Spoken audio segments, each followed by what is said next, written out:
Okay, they asked me to start this off. I was given a bunch of questions. How do you get your work into exhibits? Where do you show your work and why? Museums and galleries, differences between the two, how to develop relationships with each, and galleries, research galleries that are representing you. Well, the whole, I guess all I can say is what I did. Now, I started in the 60s.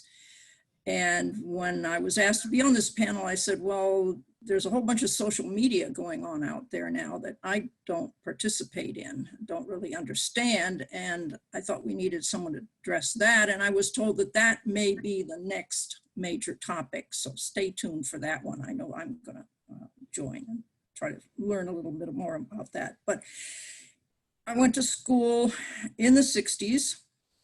And while I was still a student, I started entering every competition that I was eligible for. I didn't have a lot of money. In those days, literally when I first started, you had to send your work, not even slides, and an exhibit entry fee, and that was tough. But that was something that my mentors sort of showed me was a way of getting known in the field. And I was told, well, if you believe in the piece, you enter it. If it doesn't get in the show, enter it in the next one, because there'll be a new juror on the next one. And so much of this is depending on what that juror likes and the makeup of what they want the show to look like. So if you really believe in your work, try to get it out there to be seen. I used to tell my students, you get into one show and you're one of many and people may not remember you. You start getting into several shows and curators or gallery owners are going to say, oh, right, I saw that one and there's this other show. Maybe this is someone I should take a look at. So from the competitive exhibitions, I started getting invitations, which was great, no entry fee, and they paid to ship the work back. I would keep a record of what things were sent to what shows. I would keep a record of what pictures I sent out when they were asking for pictures. When finally I got into shows where there were catalogs, I made sure I had as good pictures as I could afford to get, which usually meant that I had to print the black and whites.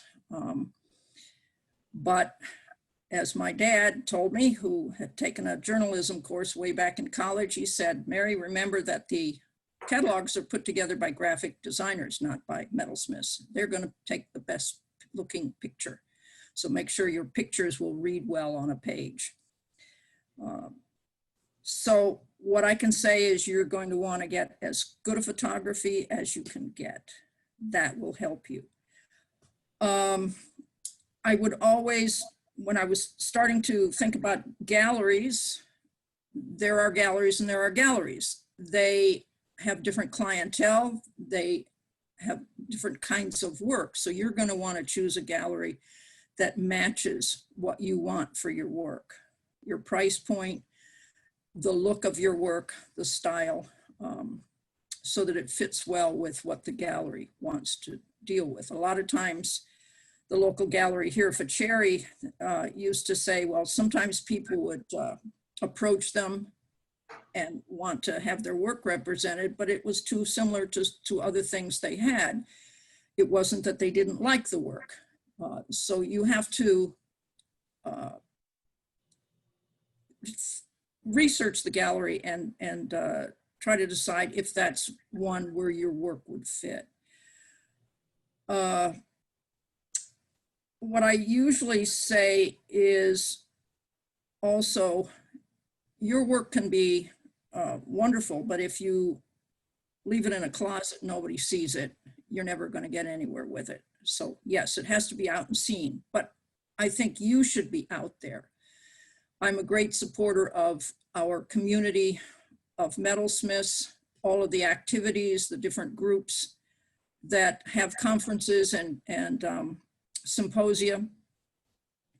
go out and meet other people in the field. I know I've really benefited from that. If I was interested in a gallery in another town, I would call up my friend who was in that town. What's the scuttlebutt on this gallery?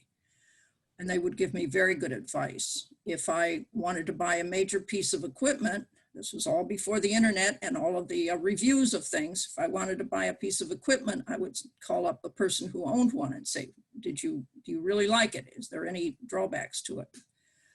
So getting your work out there and getting you out there, I think, are both important.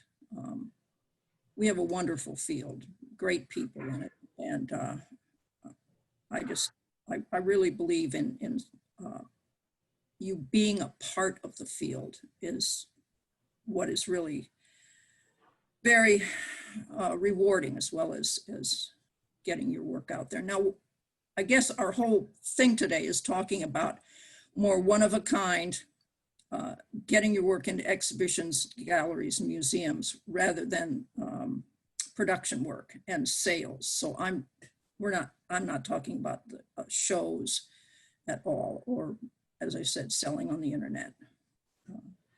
I don't know, you guys, Carissa or Lori or Brooke, do you want to jump in on any of that?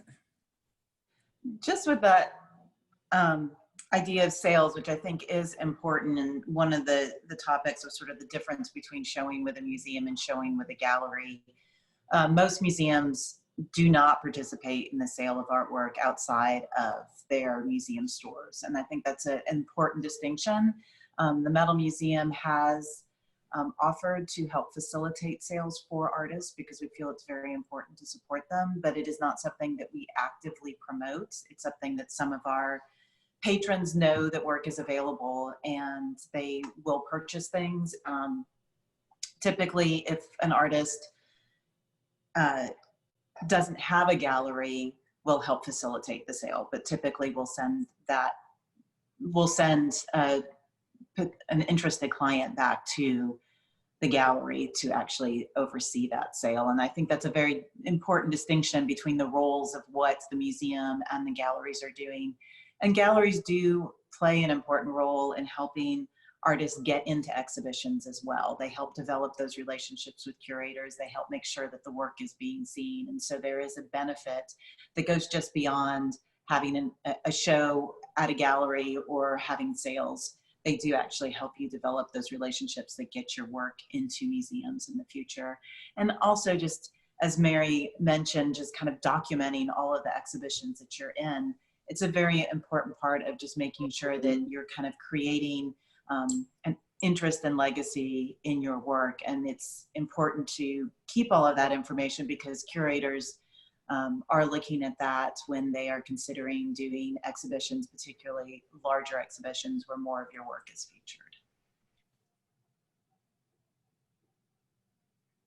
Also, to kind of jump off what Carissa and Mary said, in terms of getting your work in museums, I know for the Metal Museum, we kind of approach artists in a variety of ways. So one way is through open calls, which we do occasionally advertise in like Metalsmith magazine and things like that.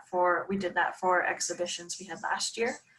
And then we also do an open call for our tributary series where artists can submit portfolios to apply for those type of exhibitions, which you can find information about that on our website. So I noticed a question there in the feed about how do you approach a museum about getting in an exhibition. Those are ways that you can. Also, like Mary said, going to conferences is a great idea, not only for your own personal professional development, but for networking. We send representatives from the Metal Museum to a variety of different metals conferences, including SNAG and Havana and casting conferences. So networking with our staff who then could pass off on someone's name to the curatorial department so we can research them is something we do all the time. And we also are constantly reaching out to other experts in the field because we know we don't know everybody. And so that networking is really important because we are reaching out to get other people's thoughts and advice about artists who are out there that we may not be aware of, but would be a great fit for an exhibition that we're doing. And also going back to Mary's comment about the quality of photographs, I think that's something that is so important because metal can often be very difficult to photograph. Sometimes you can't see the details, and it's sometimes a very different object in person than it appears in a photograph. And so I think it's important to make sure that you're getting images that properly represent your work and also show the details in it.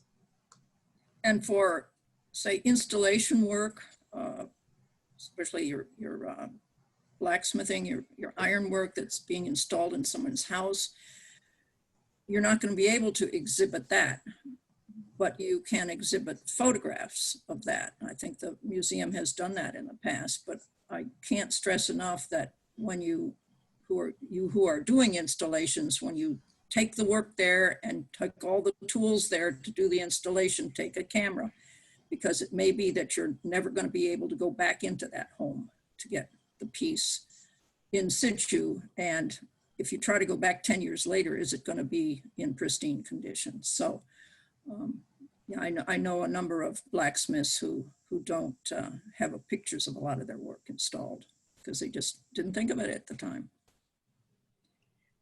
Yeah, that's kind of a nice segue into our next question.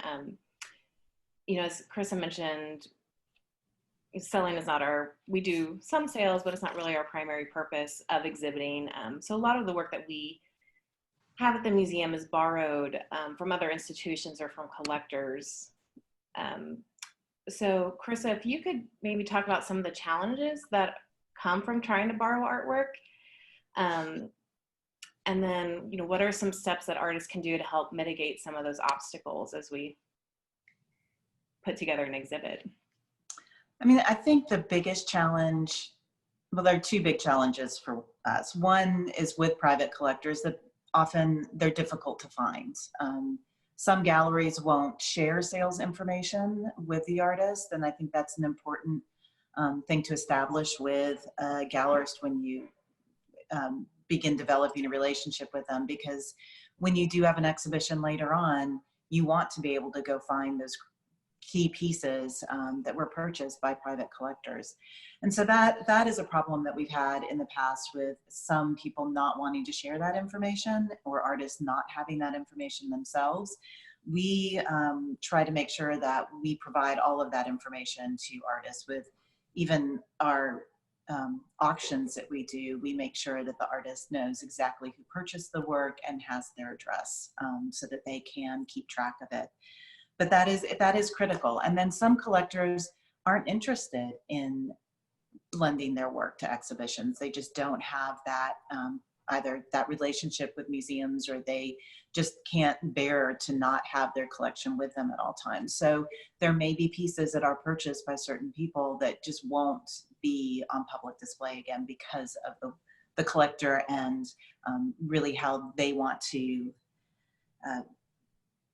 keep the work, protect the work, or just not lend it. And institutions can have a very different problem that are associated with them, which is that they have a lot of rules and restrictions, and Brooke can speak to this very well, about what kind of conditions have to be met for them to lend work to you. And it can make it very expensive to ship the work. It can make it very expensive to display the work.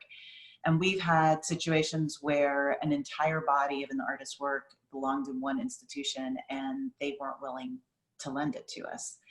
And that was just kind of devastating because it was a key body of work, and we certainly wanted to show it, and the artists really wanted to show it, and we were just unable to do so. So institutions can have their own set of rules that can be very difficult when borrowing things, and it's just there are a lot of reasons for it, and it makes sense, but it can make it very difficult if you have an exhibition, if you have a retrospective, and you want to go back and bring some of that work to be seen. Yeah, I don't, maybe I can jump in here. A friend of mine years and years ago said that when you're building your resume, and it's very nice if you can get a piece in this museum, a piece in that museum, a piece here, a piece there, so that it can be a longer list of museums that you're in. If a museum owns one of your pieces, they don't have any real reason to research you. If a museum owns a lot of your work and becomes known as the museum that has a bulk of your collection, then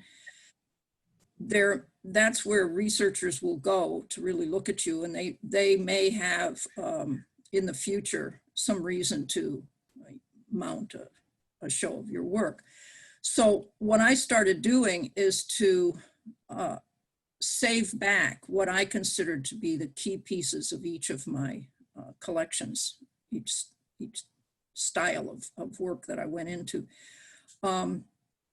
So that when I had my retrospective in 2012, Bellevue Art Museum here near Seattle, a third of the show came out of my collection, which made having that show a lot easier on Bellevue. Because I keep pretty good records, I think, but there were two pieces that the curator wanted that we could not find. I had the woman's name I sold it to, I had her address, but she didn't live there anymore. We couldn't find anyone in the country with that name. We even put a private eye on it. It was a friend of the family's. Could not find them. So try to keep good records, but sometimes you just lose those pieces. And I think that, Mary, what you did with identifying that from early on, identifying key pieces that you wanted to keep, that you wanted to make sure that were part of that legacy that you would be leaving with the museum, I think that was just so forward thinking. And I think people don't necessarily do that. It's just the same with not carefully keeping records of their artwork, you know, and having to go back and re-find images or reshoot images, or sometimes maybe you have a not so great image of a key piece and you can't find that key piece anymore, and all you have is this not so great image as that record. And so I just think it was so forward thinking of you to start doing that really in graduate school. And I think it's something that people need to be more aware of and not take for granted, that they have all this time ahead of them. The early pieces just didn't sell when they were offered. And then after I got them back, and after you look back at the series, you say, you know, that was the first one, or that was a really key one. And I think I'll just put that aside. And if I show it, it'll be not for sale. So you don't always know when you're making them that it's the key piece. A lot of times you have to look back at the series to know that. But yeah, we'll get to this, but now I have that collection and I got to decide where it's going to go. And that's going to be a big question as for me, but also as we get down further in our list of things to talk about today. So one thing that I've noticed that kind of keeps coming up through all these conversations is taking good photos of your work, keeping good records. So let's kind of talk about documenting your work and what information you should be writing down and keeping, and the best way to document it, and the best, you know, just the best way to really keep records of your work. And Mary, as you said, you've done a good record, or you've tried to do good record keeping throughout your career. So what are some of the things that you try to keep track of and do with your process? Well, now I don't do a lot of pieces. I do one of a kind. It takes me a long time. So anyone who does any kind of production work, this wouldn't really apply to. But what I do, and I'm going to try to do this, if you can see that, I keep a 5x8 file card on each piece. It has a picture in the corner or a drawing. It has the title of the piece, the date, the materials, techniques, size, weight, whether it's been published. Keep a list of any catalog it's been published in, any newspaper, review of a show, its price, and that changes maybe if it hasn't been sold for 15, 20 years, the price is going to go up. The date it was sold, from where, gallery, or whether I sold it in person, the name, address, and any other contacts of the owner, and then the entire exhibit history. And for the exhibit history, I have the name of the show, the gallery or museum, the juror or curator, if I know that, and the dates of the show. And you might say, well, why do you keep all of that? Well, I have actually been asked by a gallery to send them pictures of all pieces still available that have been published, and then a list of where they've been published. This gallery had a collector who was only interested in pieces that had been published. So I just went to my cards and wrote it up. You have all that in your resume. That's another thing we could talk about, but everyone's, I hope, keeping a resume. But do you want to go through all of that? And did you really write on which pieces were shown in which shows, and whether the show had a catalog and whether that piece was in the catalog? So it's much easier if you're just I found for the cards, because I divide this into things that are unsold, still at home, things that are unsold but out at galleries, and I clip the cards together. All the pieces at one gallery are all together. Everyone that's sold goes into another pile of cards. Now, I developed this in the 60s. It was pre-internet and pre-computer. Now, of course, there are computer programs where you can probably do all this. I've put all my information now off the cards and onto an Excel spreadsheet just as a backup. But I will admit, I still use my cards because it's so much easier for me to just say, oh, this gallery has, these pieces. Well, I've got some new work. I think I'll ask for these back. I'll send the new things there, and then these pieces can go over to that gallery because they'll look good with, see, I have pictures, so I can spread the cards out and I can see at a glance the spread of work that a gallery has. And maybe they need a few more of another kind. They've sold earrings, they need more earrings or something like that. So that's for that kind of record keeping. The resume, yeah, you want to keep all those details on your resume, and do it as soon as you get the work back from the show, or maybe as soon as you know the show has opened. I don't ever presume.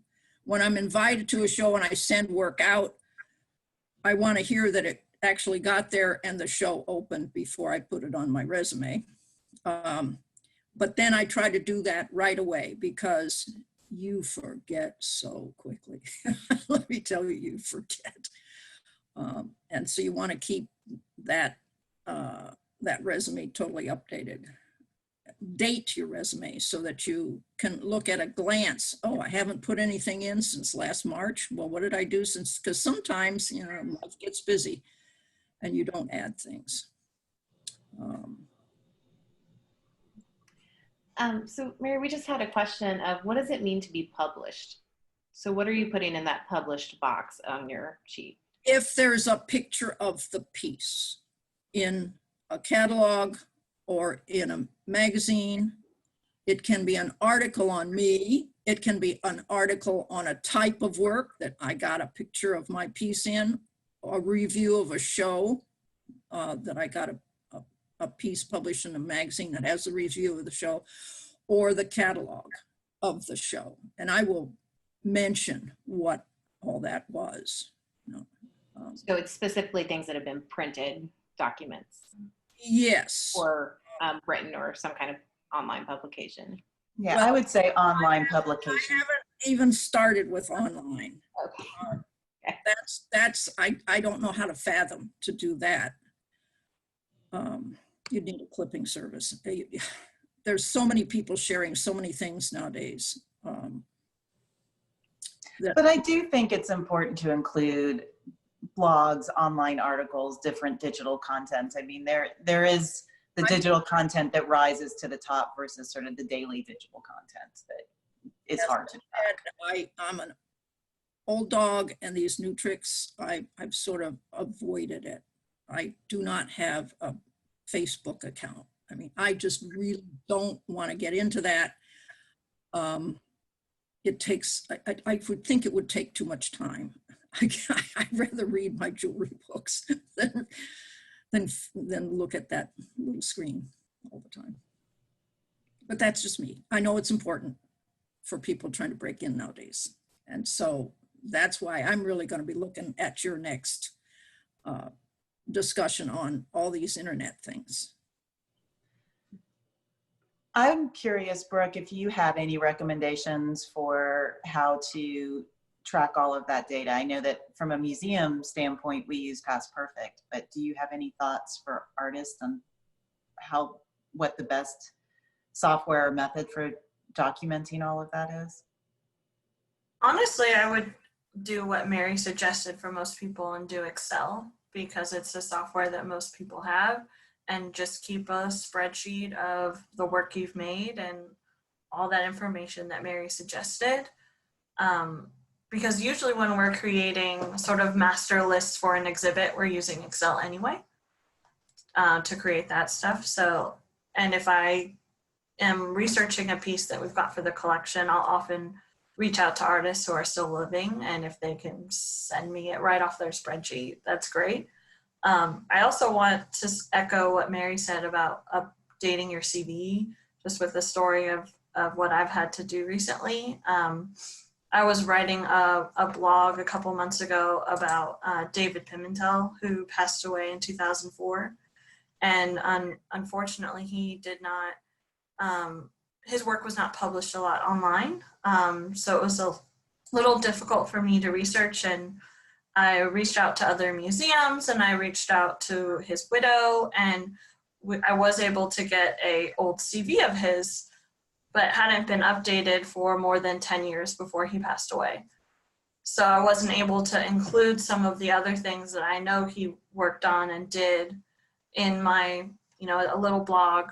And I really scoured the internet for everything I could find. And it ended up being a much longer blog than I usually write on artists for the Metal Museum, just because I wanted to sort of, if the next researcher came along, I wanted to have all the information I could find on him out there, just for the community. And he had such great work. But another example of update the CVs, just like Mary said. I would also recommend for photos of your work, keeping a TIFF format of images and a JPEG.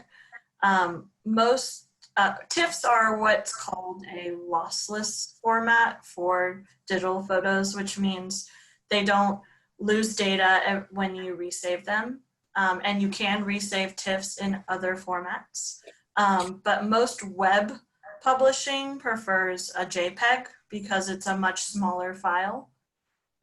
Whereas TIFFs are files you would really want for a catalog publication.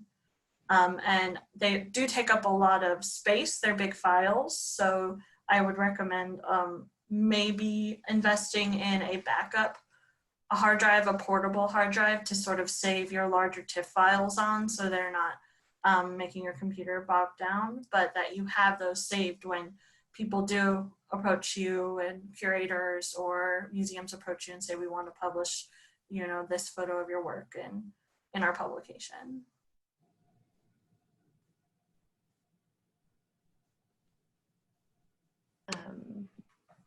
Yeah, that's great. I agree. And I was just thinking of all the times that anytime you enter a show, they want photos. So photos, good photos. It seems to be a recurring theme throughout everything that's been being talked about.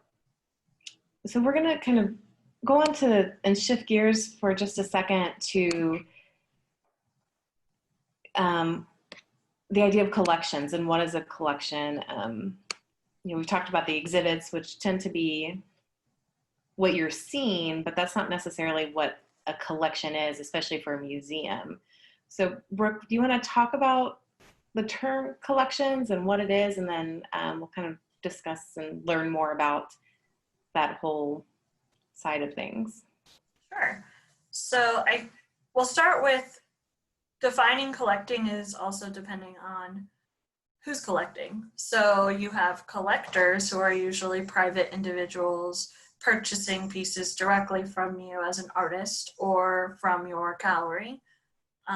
Whereas museums usually do what we call permanent collections. So we are either receiving a piece of your work directly from you as an artist, from a collector who's purchased it, or we occasionally receive work from other institutions who are transferring it because it no longer fits in with their museum.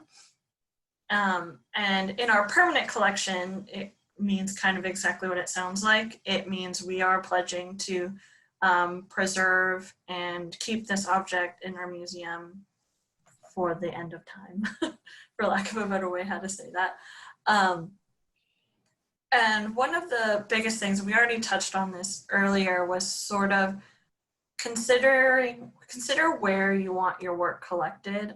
Carissa talked about an example of an institution who had one whole body of an artist's work that we were then not able to have for an exhibit. And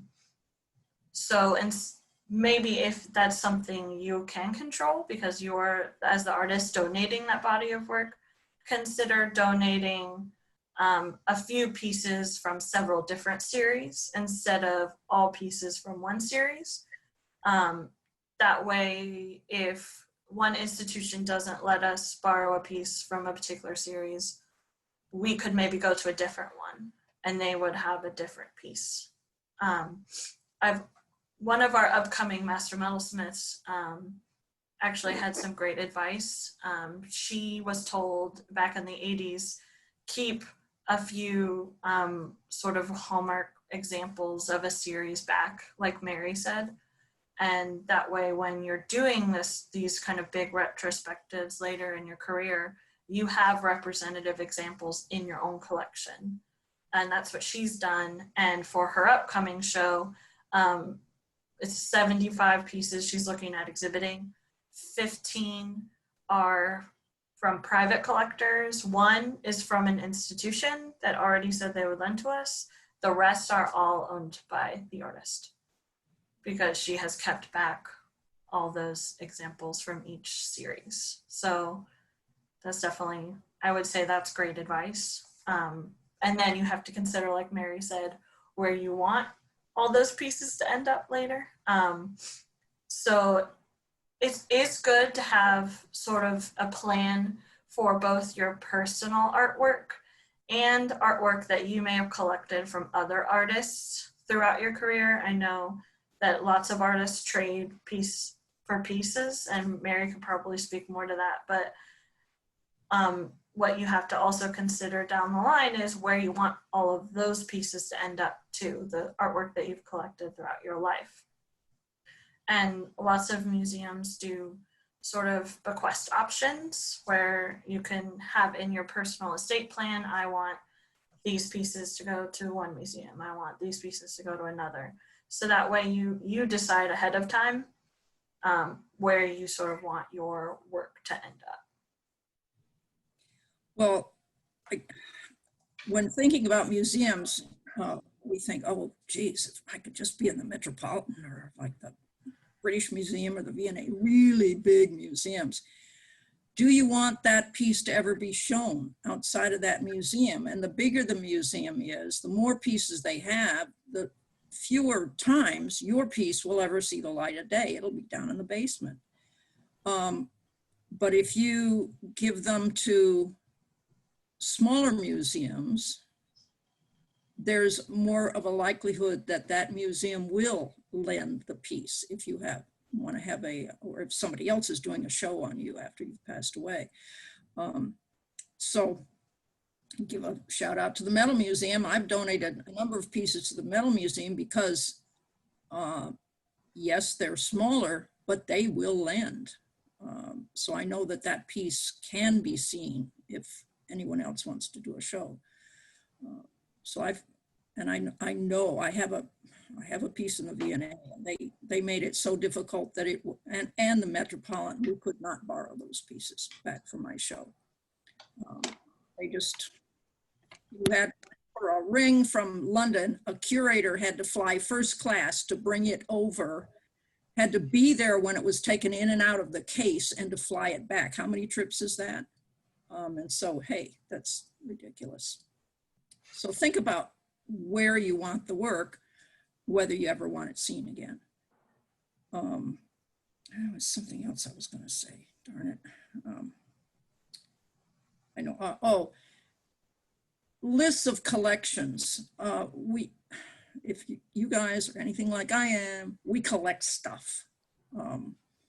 It may be other people's jewelry. I collect ethnic jewelry. I collect books. I collect I have categories of collections. Document those. You should. And my financial guy looked around my house, and of course, financial guys think art is probably all expensive, and we know it's not. But he said, now you've got to have everything documented, because once you pass away, and if a state person comes in and looks around and they think you have a lot of value there, they're going to want it all itemized. And I said, well, who pays for that? He says, your estate. I said, I don't want my estate bled down with someone just itemizing everything I own. So I have done it. Not sure what I'll do with it yet, but I know that, heaven forbid, if I have a fire or a theft, I've got pictures of everything I own and where I bought it, how much it cost, etc. So that's something that you might think about. If you've got nice collections of other people's work,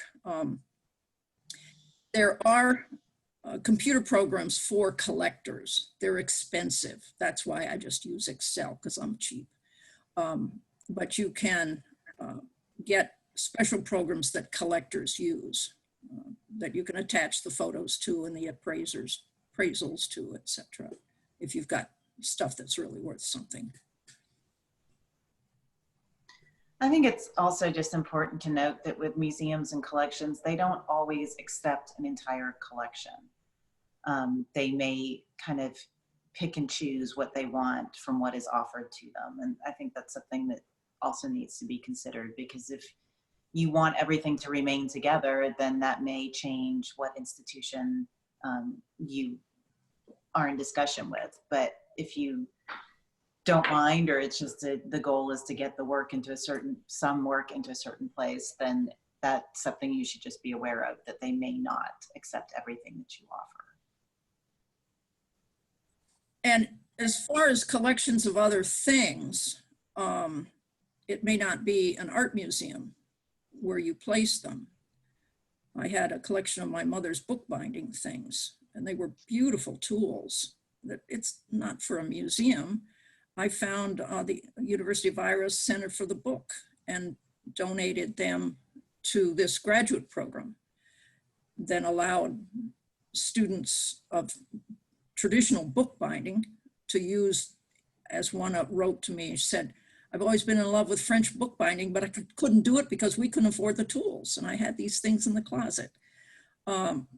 So there are a lot of books written these days with the generic sort of like the title, I don't want your stuff. Our generation collects things that the next generation may not want. And so you do want to think about, I am thinking about de-accessing a lot of my stuff before I actually die and somebody else has to do it for me. So that I sort of know where it's going, and I get a real pleasure out of thinking that somebody else is going to enjoy these things. I've enjoyed them for several decades, and now I can pass them on and somebody else can get that same kind of enjoyment or inspiration from them. One thing that we haven't talked about, that looking at my cheat sheet, what's on the list, that I think is really important is value.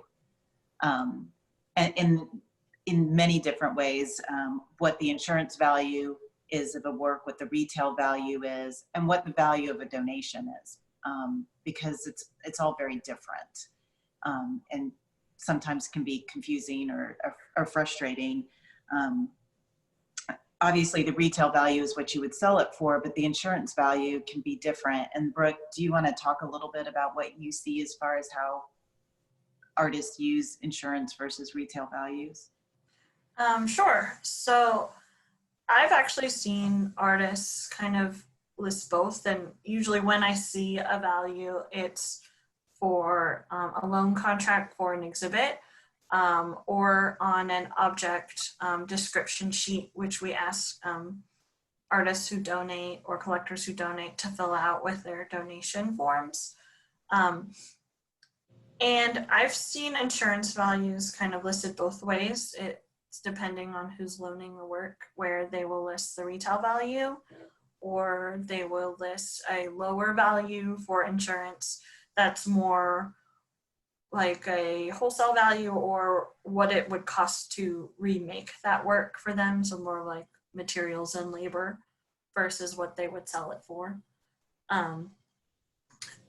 And then for when we do donations, we sometimes have appraisals, which is another different value where an appraiser will evaluate and research the piece based on fair market value and other works that they've sold and comparable works. And that could be a completely different value than insurance and retail. So it's worth kind of, as an artist, evaluating what you value your labor as, and including that in the values that you're listing, not just what you think it would sell for, if that makes sense. Well, I can chime in here. We all come to a wholesale price when we're sending it out to a gallery, and most galleries these days double that for the retail. But for insurance, you need, I would say, when you get paid for something and you have that invoice and that check, I take a copy, Xerox copy of the check, because a lot of times it'll have for neck piece number whatever, or earrings, whatever. That's proof to an insurance company that your work sells for that. There was a show that was stolen out of Whitewater, Wisconsin back in the 70s. I mean, they came in and stole almost the whole show. And I had been there like the day before taking pictures through the cases, just slides. And the fellow who put it together knew that and called me up and he said he was going to photograph as he took it down. And he had no records of what was there. So I sent him the slides, and then he said, well, the insurance company is not sure why they should pay this much for silver pieces. Can you give me any idea of some of these pieces and where they've been shown? So I was able to say, okay, these people I know have shown at the Vatican, these people have shown at Goldsmith Hall, these people have shown. And he said that really helped. That he said, you got to name something that they're going to understand. I said, okay, the Vatican. Yeah, okay, they'll understand that. But if you lose a piece through the post office, through theft at a gallery, whatever, how are you going to substantiate that that necklace was worth what you put on as an insurance value? Well, if you have the picture of a check, all those records that say that similar pieces sold for that much, then that's your substantiation. Anyway. And another thing just with values, I think everybody's aware that artists cannot get a tax write-off for the full value of a piece, only for the material costs. And I know that can make it very difficult for artists to donate work. A lot of the work that has come to the Metal Museum has been donated over the years. We do have a small purchasing budget, but we've also had artists who have negotiated a lower price. It might be for the cost of the materials, or it might just be something that's lesser than their full retail value, because they may not have been able to have just donated it to us, but they also wanted to have a piece in our collection. And so there are different ways that those donations happen. They sometimes are just a full donation, and sometimes it is a purchase piece and a combination of both. And we also often, because of our focus, there's work that comes to us that the donor isn't really interested in a tax write-off. They just want to make sure the work gets to a place that will appreciate it and show it and share it. And so that happens as well for us. But we've, over the years, a lot of what we've collected has been donated either by private collectors or by artists themselves. I might just chip in a little bit here. If I'm sending a piece to a gallery, I insure the box for the wholesale price. That's what I would get if it was sold. If a gallery sends a piece back to me that had been sold for me to fix, then I make sure I insure it for the full retail when I send it back to the gallery, because now that's how much the person paid for it. So that's how much it's worth. So,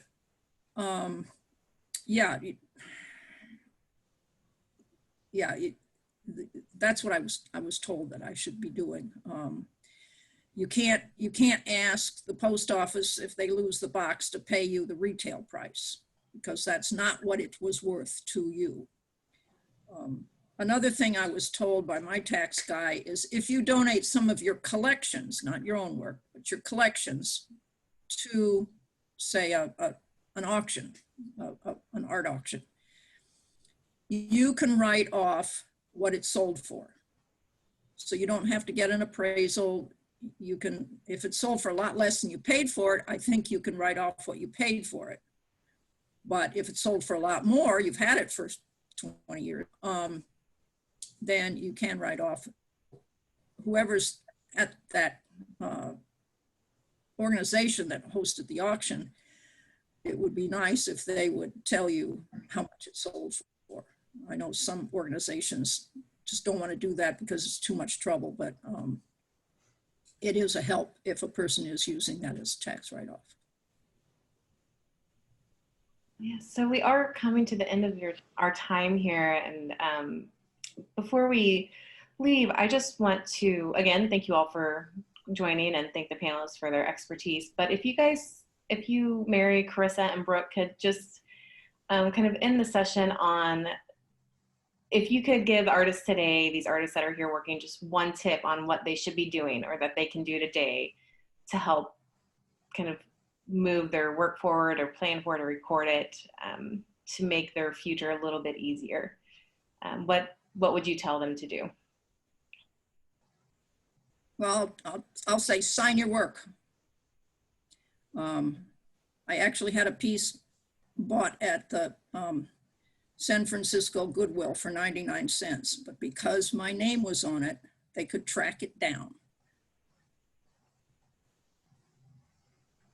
Carissa, I'll throw it to you next. I mean, I feel like the message has been document, document, document, and start planning, and just don't take it for granted. It takes time, but I think it's really important, and it helps us do our jobs better as well. And it also ensures that your legacy is there, that you're preserving it, that you're thinking about it now and not waiting until all of a sudden, you know, you're planning.